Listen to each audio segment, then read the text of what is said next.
खेसारी अब झुकेंगे नहीं। आई एम श्योर आप यही सोच रहे होंगे कि आखिर किस बात के लिए खेसारी नहीं झुकेंगे, किस बात के लिए खेसारी ने ये कहा कि वो अब झुकेंगे नहीं।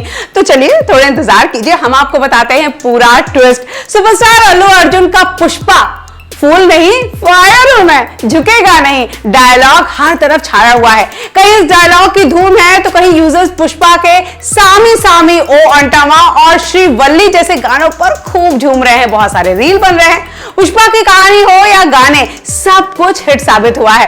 लाल चंदन की तस्करी पर आधारित पुष्पा ने बॉक्स ऑफिस पर 300 करोड़ से भी ज्यादा का बिजनेस किया है। यह कोरोना काल में एक नया रिकॉर्ड है, लेकिन इसी रिकॉर्ड ने जहां दर्शकों को बहुत ही ज्यादा एक्साइटमेंट दिया है, बहुत नाचने पर मजबूर किया है, वहीं बॉलीवुड के स्टार्स की नींद भी हराम कर रखी है, क्योंकि उनकी मोनोपोली को साउथ के स्टार चुनौती दे रहे हैं। पुष्पा की सफलता का सिलसिला यही नहीं थमता।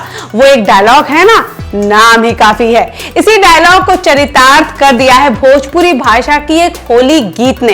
अंकिता आर्ट्स ने खेसारी लाल की एक होली सॉन्ग रिलीज हुई है, जिसका टाइटल है झुकूंगा नहीं होली में। इस टाइटल की वजह से इस गाने को 2 सप्ताह में यूट्यूब पर 3.5 मिलियन व्यूवरशिप मिली है, जबकि पूरे गाने में इस शब्द का कहीं इस्तेमाल नहीं किया गया है। तो यह है पुष्पा की सफलता का आलम, सिर्फ नाम ही काफी है।